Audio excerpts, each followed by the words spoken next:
नमस्कार. एक अत्यंत महत्त्वाचा विषय घेऊन तुमच्या समोर आलोय. काही प्रश्न, त्या प्रश्नाच्या उत्तरात केलेला अभ्यास आणि त्या अभ्यासानंतर समोर येत असलेलं सत्य, या गोष्टी मला तुमच्या समोर मांडायच्या आहेत. दिल्लीमध्ये झुरळांचं आंदोलन सुरू आहे. म्हणजे मला झुरळ हा मराठी शब्द योग्य वाटतो. CGP यापेक्षा कॉक्रोच म्हणजे झुरळ. त्यांचं आंदोलन सुरू होतं.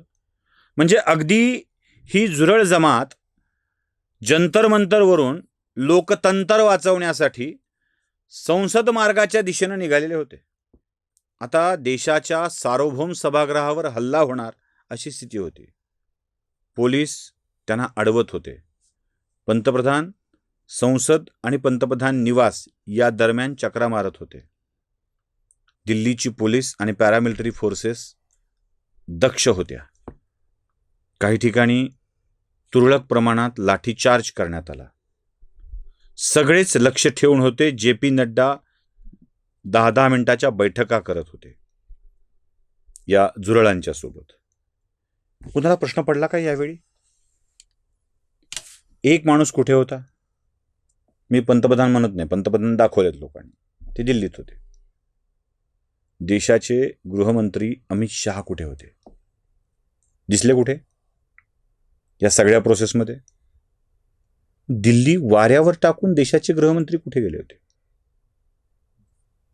प्रश्न आहे ना.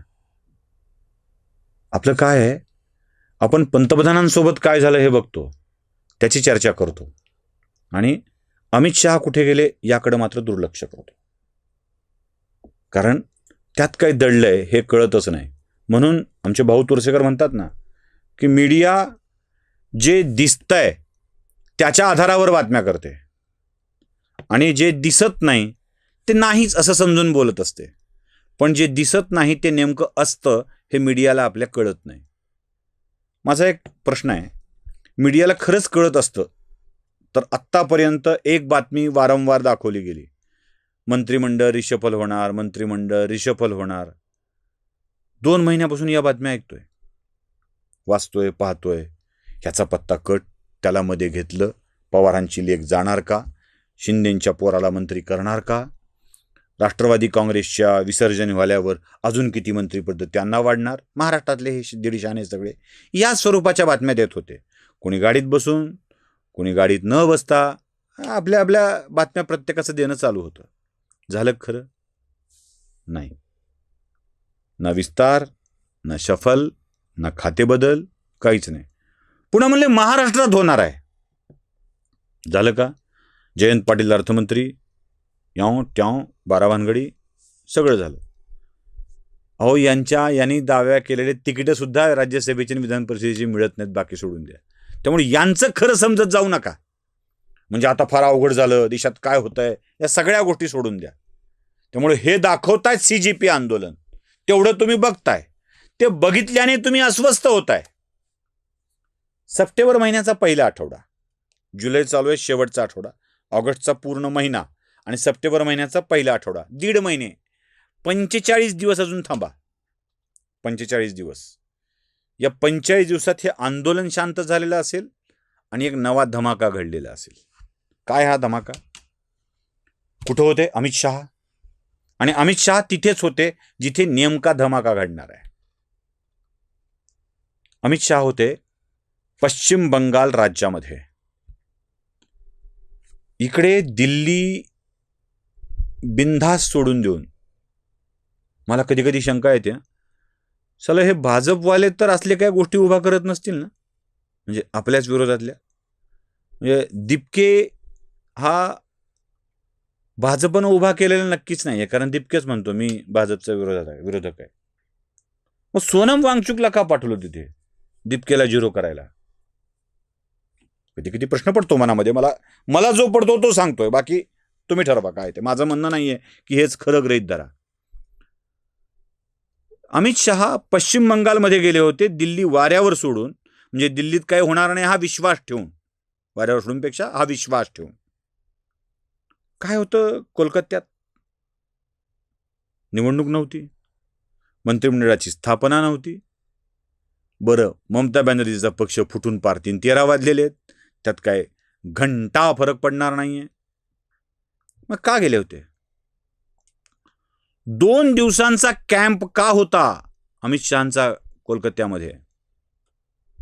जरा याकडे लक्ष गेलं ना, तुमच्या लक्षात येईल की CGP कुछ भी नहीं है, कुछ भी नहीं है, काही नाही. याला फार फार महत्व देण्याची, फार चर्चा करण्याची गरज नाही. माझं तर मत आहे उलट हे सगळे उघड व्हायला लागलेत या निमित्ताने, उघड व्हायला लागलेत. म्हणजे विद्यार्थ्यांच्या नावाखाली बस नाम रहे अल्लाह का असले गाणे म्हणणारे बाया, विद्यार्थी असण्याच्या नावाखाली मनोवादी असा उल्लेख करत बोलणारा तो त्यांचा हाकलून दिलेला प्रवक्ता. धर्मेंद्र प्रधानचा राजीनामा झाला नाही, पण त्या बिचाऱ्या प्रवक्त्याचा राजीनामा झाला एवढं मात्र खरं आहे. काय त्याचं नाव? विजेता. विजेता. तोच पराभूत झाला बिचारा, त्याचाच राजीनामा झाला. तो हमारा लिंग हमारा अधिकार असं म्हणत आपलंच लिंग कोणतं आहे म्हणजे पत्ताच नाही, आपलं लिंग आहे का नाही याचा ज्यांना पत्ता नाही ते हमारा लिंग हमारा अधिकार म्हणत बोंबलत फिरत होते विद्यार्थ्यांच्या नावाखाली. म्हणजे जेंडर, मनुवाद, अल्लाह आणि आतंकवाद, दहशतवाद यांना तिथे खतपाणी घातलं जात होतं.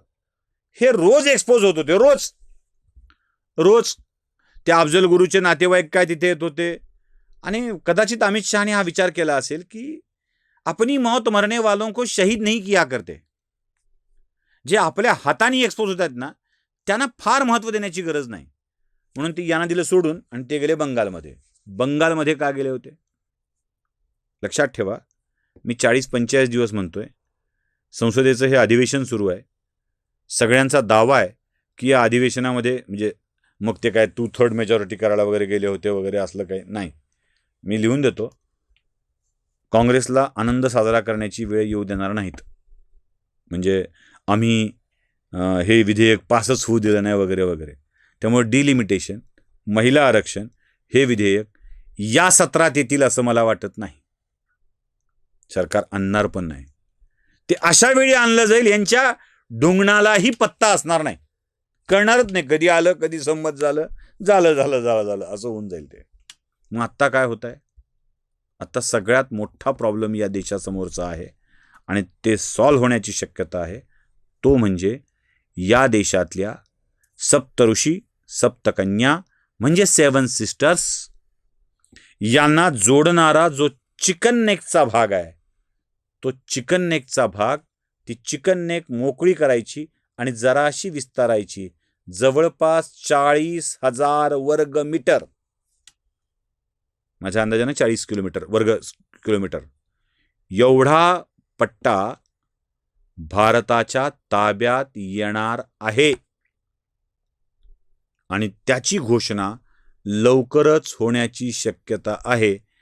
त्या दृष्टीने भारताचे प्रयत्न सुरू आहेत आणि ज्या दिवशी चिकन नेक भारताच्या ताब्यात येईल त्या दिवशी या सगळ्या आंदोलनाला ओहोटी लागलेली असेल. अमित शहा दिल्लीत का नव्हते याचं कारण ते आहे. अमित शहा एक नवा मोठा खेळ करण्याच्या मागे आहेत आणि तो खेळ कधी होतो याची आपण वाट बघूया. नमस्कार.